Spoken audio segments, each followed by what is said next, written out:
Hi, my name is Lana Geit, and I'm here with the Global Network of Healers. Today we have Sofia Ochoa, and she's an interior designer and a certified health coach from Avellino, Italy.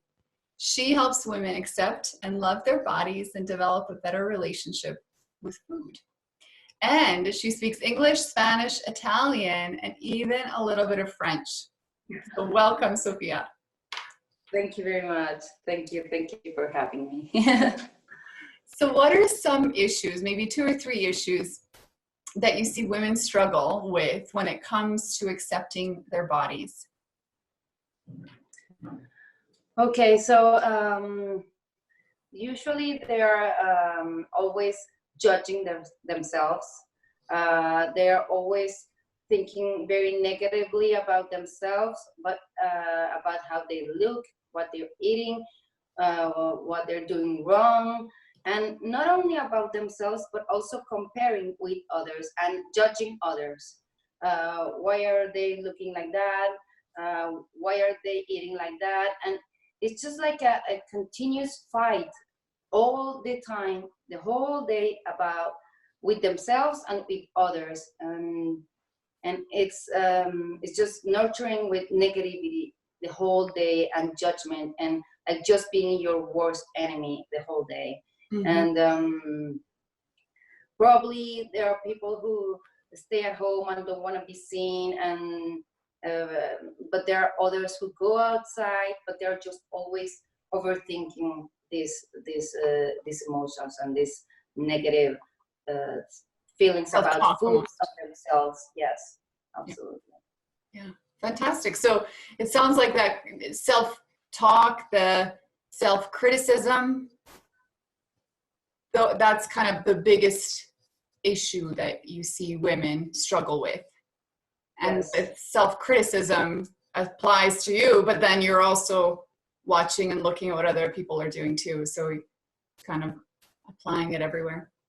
Yes, you're always comparing yourself, and also it's like comparing because you want what the other one wants, and also it's like all or nothing.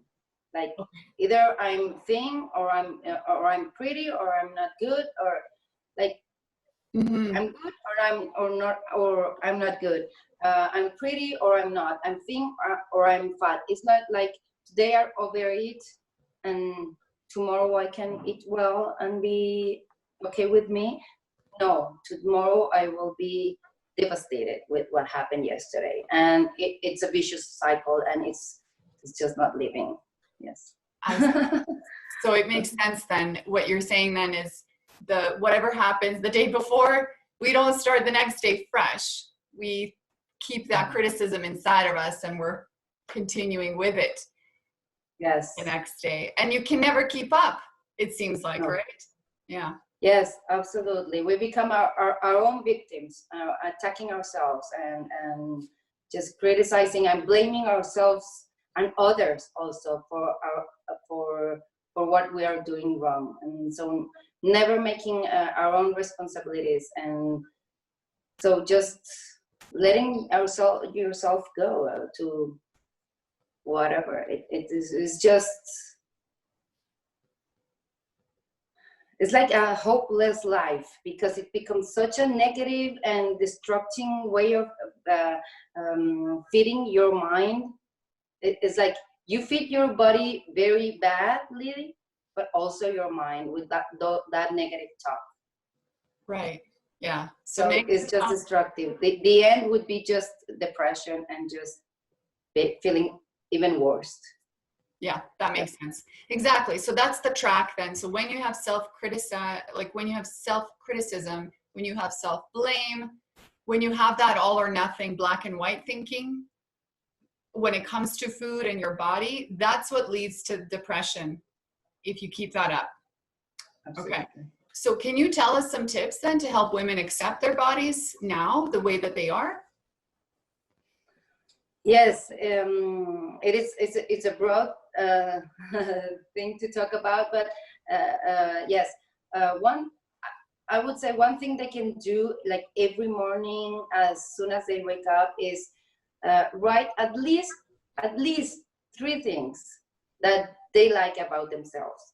And let it be one thing, a physical thing. I don't know, the tip of your nose, your teeth, your little finger, whatever little thing you like about yourself, write it, because it's just reminding yourself that you're not all that bad. There are good things about you, or that you are funny, or like one, physical things, and two, personality things, or whatever. Yeah. Yes, Makes three things at least. If you can do more, better. It's true, right? And I've seen that very much at work for clients. You start with something small that they do believe in, like you said, the tip of your nose, your hair, whatever it is that you like about yourself. Start there, and then it starts to build over time. Absolutely, because we're always thinking, like, we are used to thinking only the negative things because we want to change them. So we're always thinking about them, but we never remind ourselves of the good things we have, and that is just balancing things. It reminds us. Exactly. And the thing too is it's much more powerful, isn't it, when it comes from the inside of us, when we say nice things about ourselves, than when anybody else says it. Because when other people say it, if we're holding on, dependent on that, that goes away. It's not always there, but we can always give it to ourselves. So, and it's much more meaningful if we actually.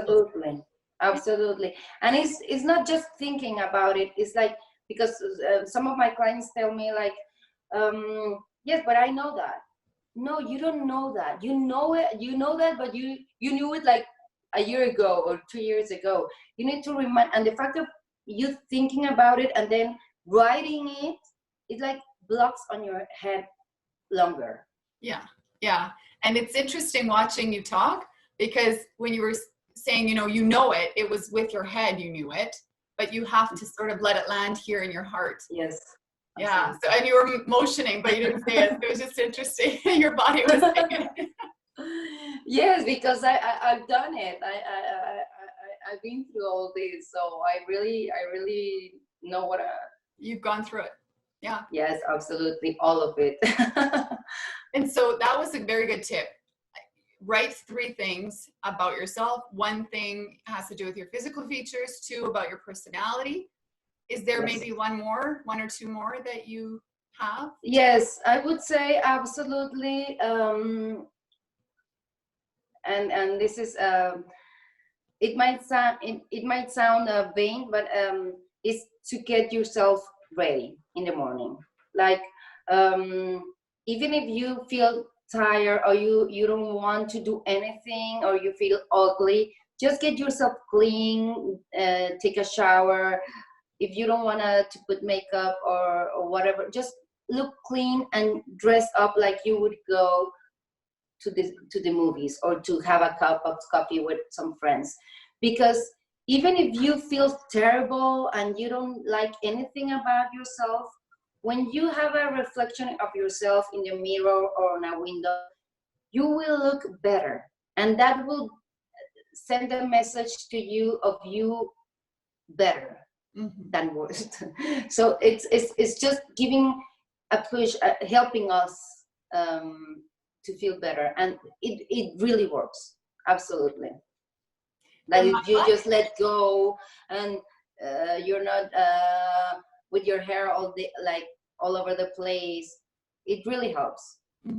Yeah. To get yourself clean and in order. Yeah, absolutely. Great, thank you. And I mean, if you have others, certainly do share. I don't want to go on to them quickly. So I don't know. I would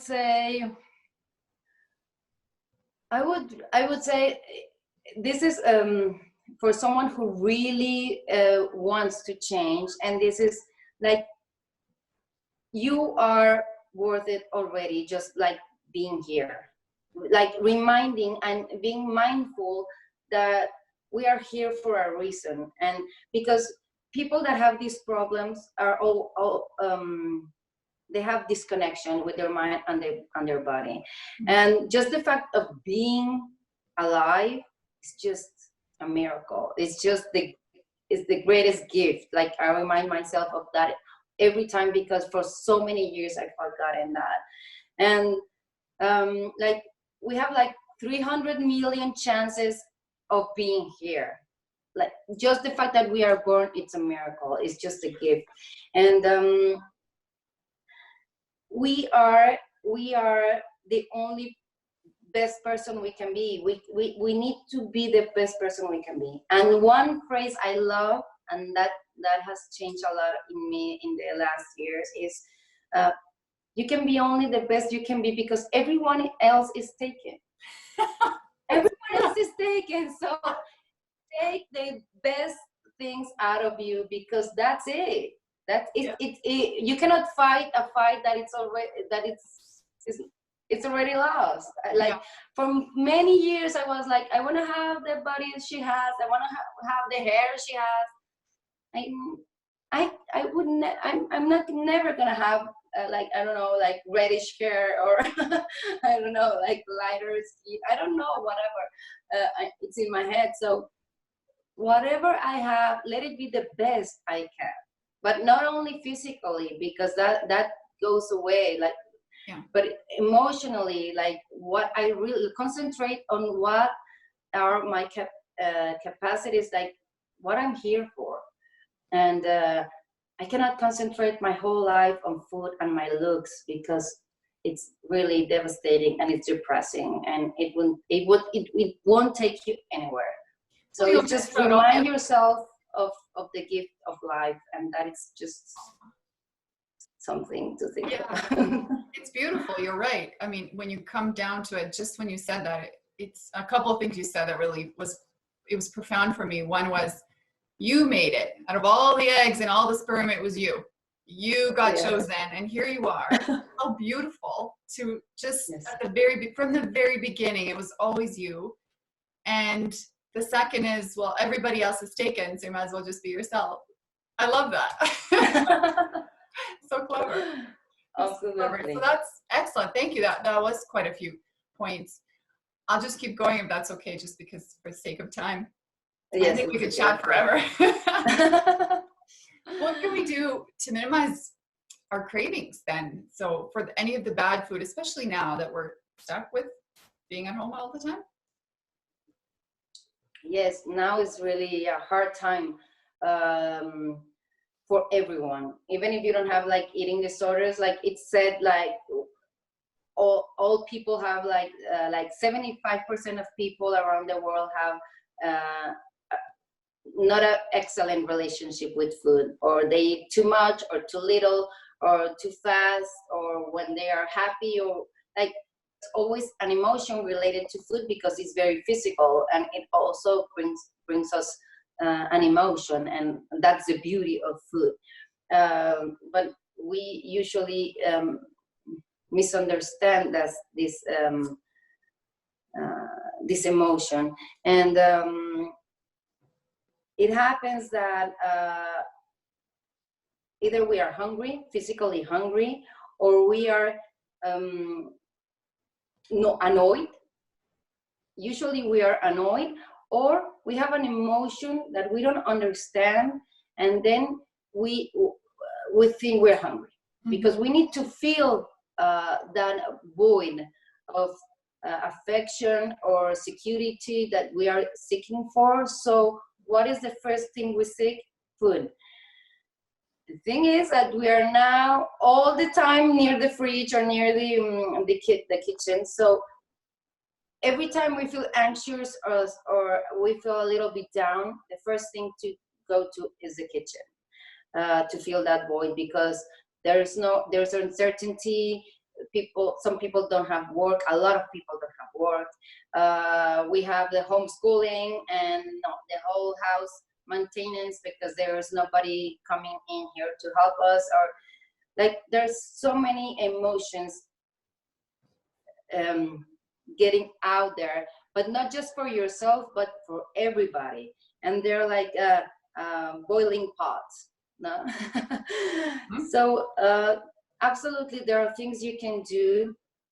And one of the first things is just the awareness of it. Because, okay, let me put it differently. In this time, we have like so many expectancy of ourselves. So many, like we have to do all these things. If you have work and then homeschooling and then cleaning the house and then dealing with the emotions of everyone. And like myself, I was working a lot, helping people in this situation, and then there's my kids and my husband and the house and everything, and I was like, oh, I don't have time. I don't have all that time that they say and I say. We need to take profit of having like being more with my kids and reading more and doing all those things. We never have time, and I was overwhelmed, and a lot of people are overwhelmed. So the first thing to attack is the kitchen, and also the wine. To get relaxed. And today I want to relax, and tomorrow I want to relax. And so yeah, one thing is drink a lot less that you're drinking, because I see many people I know, they are taking it like a vacation, and even in vacation that's not sustainable. But the thing is that it's not really a vacation, it's a fake vacation, because we are not free to go outside, we are not free to express the way we want, and we have our kids, or we have our problems, or we don't have a job. So that alcohol, it's gonna bring us down, and in the rabbit hole. It's not a good thing to go. So if you're gonna drink, just really stay alert. Just one glass or two, but the most, and then 3 days, and drink water, a lot of water, a lot. And another thing is, obviously, watch if your emotion, like when you're hungry or when you're feeling hungry, if you're really hungry, see if that's an emotion, or if you're bored, or if you're really anxious that you really want to eat something, like try to find carrots and celery. I know that it sounds annoying. I know, but if you wanted to make it more cozy and comfortable food, like you can add like some butter on it, like almond butter or peanut butter, or something that's healthy, that will bring yourself up, but it won't make you feel physically and emotionally worse later. Yes, because now a lot of people are contacting me about, I'm eating all sweets and I'm not feeling well. And I know it won't make you feel good, because like the more sweet you eat, like I feel it, your tongue gets numb, and also your head. Foggy. Like I used to eat a lot of sweets, and now that I'm not eating, when I eat a lot of sweets, it all gets numb. So you cannot think clearly, you cannot be present, neither with yourself, and even less with your family or whoever you live with. So yes, drink less wine, drink much water, because water really clears everything and helps the overall well-being. Make good choices, and don't buy junk food, because if you have it at home, you have it at home, and when you're feeling low, you're gonna eat it. Like I don't buy junk food. The thing I let myself buy is 100% dark chocolate, and that's my thing. All other things you can do, you can freeze your own fruit in little chunks, freeze it on a tray, little chunks of fruit, and then you take them out with a little bit of milk or water and honey or something, and you blend it, and you have an ice cream, and you have something delicious, but it's also healthy, that it won't make you feel guilty or nervous half an hour later. So yeah, I like that. We need to help ourselves to be better and not worse. Yes, absolutely. That's phenomenal. That's a really good idea, actually. Thank you for that extra tip, bonus that you just kind of threw in there. I'm going to give that a try now. The ice cream bit, because you're right, it's all natural, all healthy. It doesn't have preservatives. It doesn't have whatever other stuff that when you read the label, you go, what is this? I know. Eat it at home. And most Yes, importantly, you're controlling the sugar intake. absolutely. Yeah. Absolutely. And I heard Sugar. somewhere that sugar is, I think you eat one whole person's worth of sugar in a diet in North America. 135 pounds worth of sugar we all eat, just with, because it's in everything. It's shocking, actually, when I found It's shocking. Like we should eat, like they say, like our body tolerates like 6 spoons of sugar, and a glass of Coke that is all in there. It's wrong, but a glass of Coke, it has 12. Yeah. Wow. Just a glass. Yeah, yeah. And an average teenager eats like 54 spoons of sugar a day. Ooh. Like it's crazy. Yeah, And obviously they are anxious and nervous and they're rebel, and there's just a vicious cycle there. Yeah, that's Yes. right. Exactly. Yeah. Wow. Okay. Now I'm very curious because you are in Italy, and I think a lot of people will be curious. We all know, obviously, that you guys have been doing the social distancing for a little while longer than the rest of the world. Not most, most of the rest of the world, let's put it that way. What has been your experience personally with social distancing?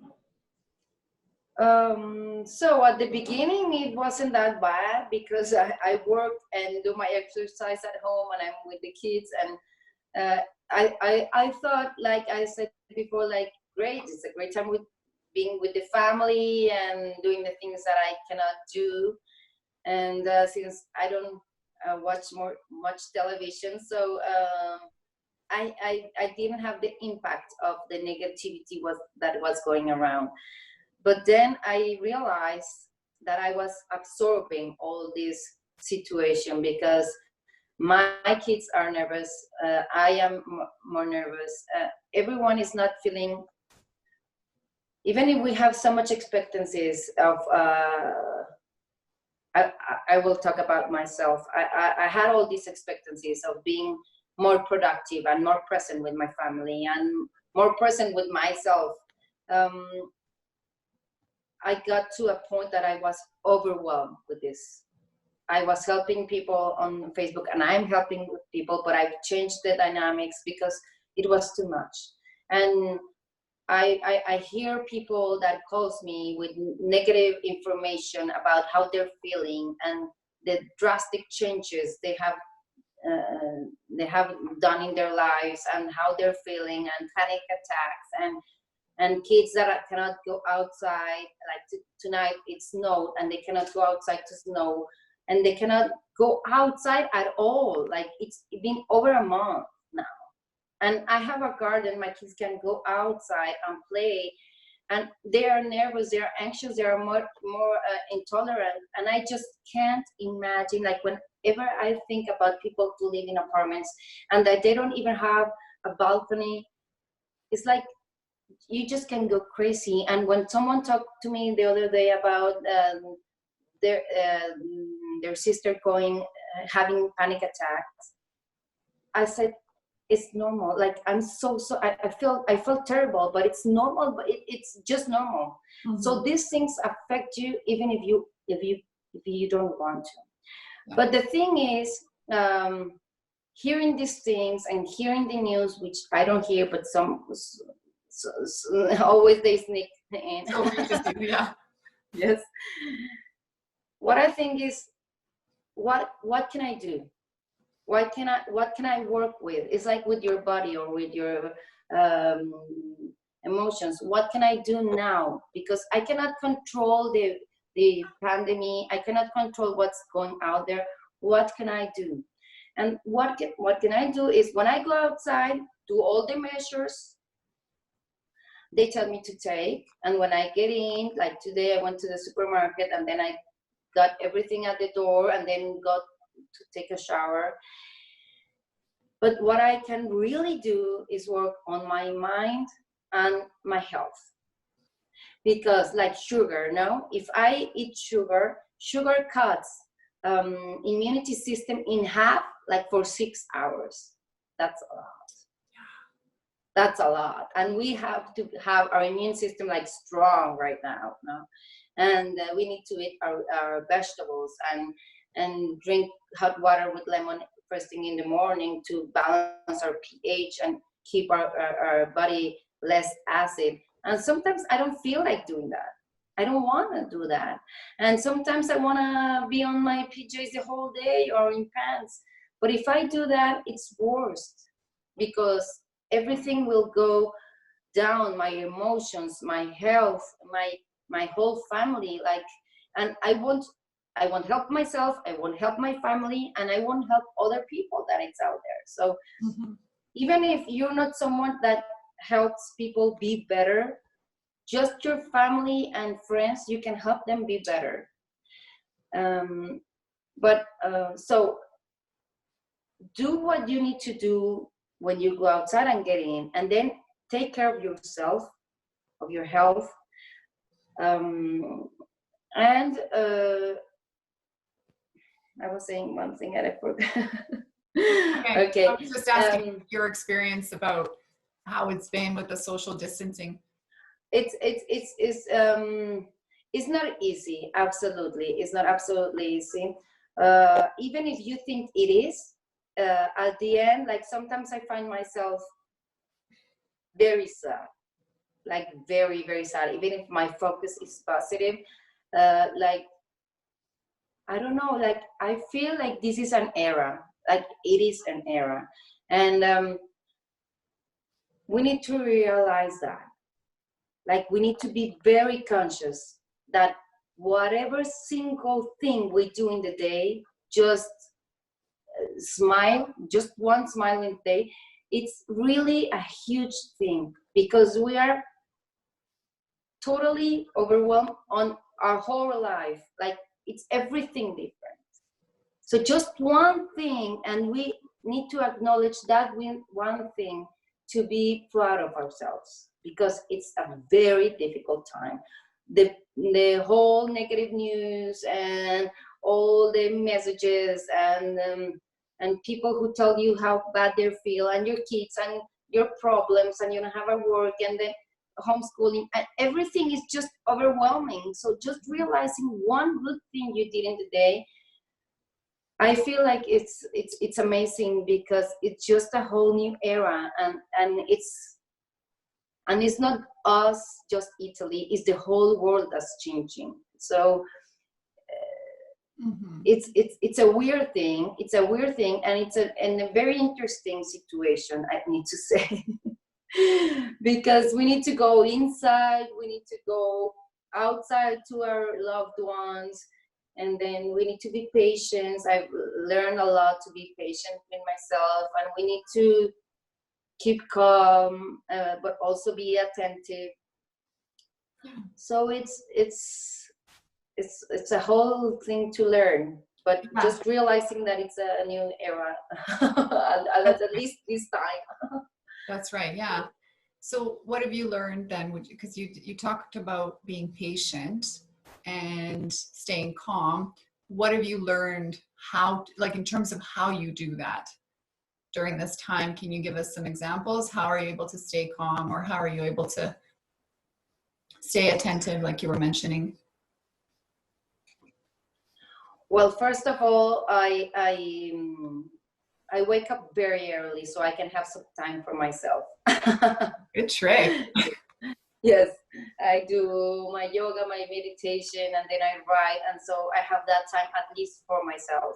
And I advise this, even if it's in the middle of the day, manage to have at least half an hour for yourself, and you can do whatever you want, a bath or read or just watch the ceiling, whatever, but just have some time for yourself, but because that's absolutely necessary.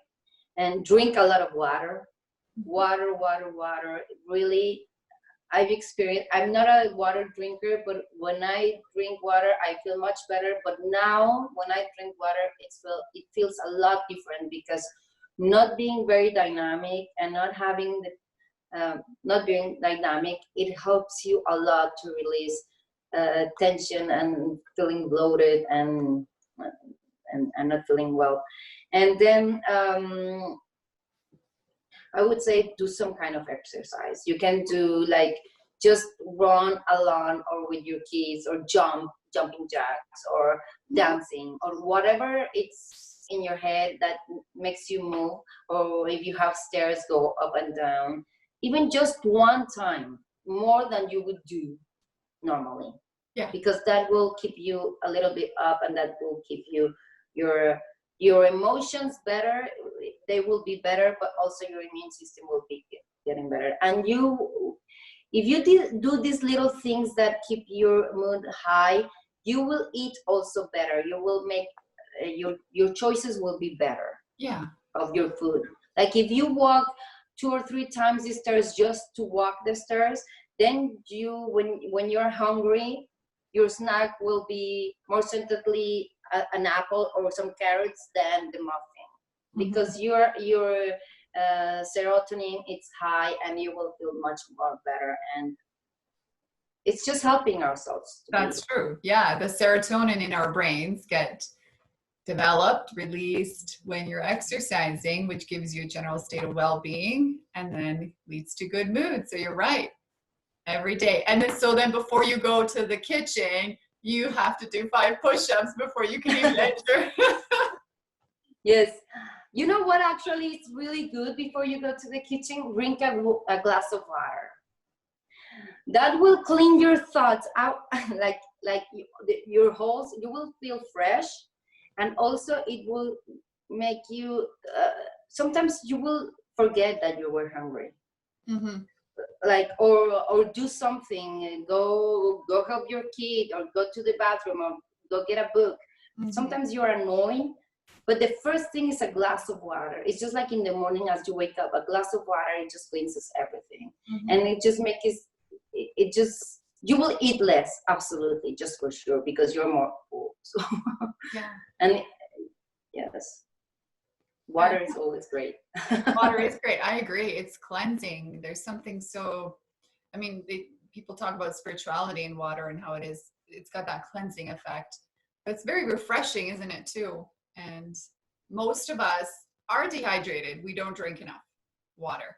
So, and then of course, alcohol dehydrates us further and depresses that nervous system, which makes you feel down and under. So very good tips.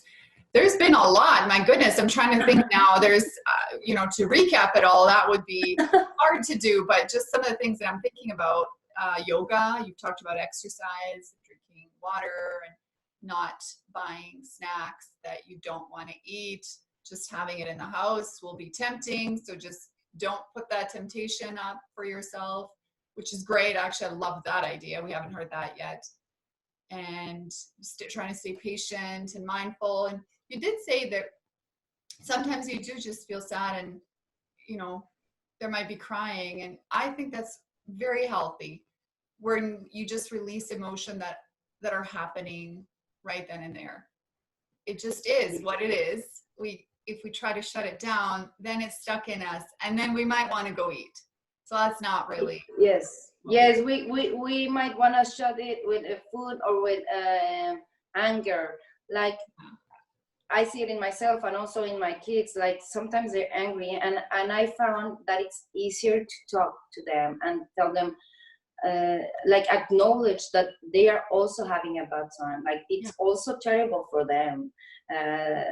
It's not just like for us that we are responsible for them and for the whole situation. They're also living in difficult conditions, and that they are not used to. And even if they are more adaptable than us, they do have their own feelings, and we need to listen to them. And when we listen to them, it's healing for us. So I would say, instead of forcing ourselves to feel that expectancy of doing more, it's just listen more to yourself and to others. Yeah. Another good tip, ladies and gentlemen. There we go. Sofia can keep going, I suppose, right? Which is great. That, you're passionate. You can definitely see that there's passion there. So thank you so much. This was a pleasure to be able to talk with you, ask you some of these questions. Thank you so much for joining us today. Thank you. Thank you so much for asking me and the opportunity to share.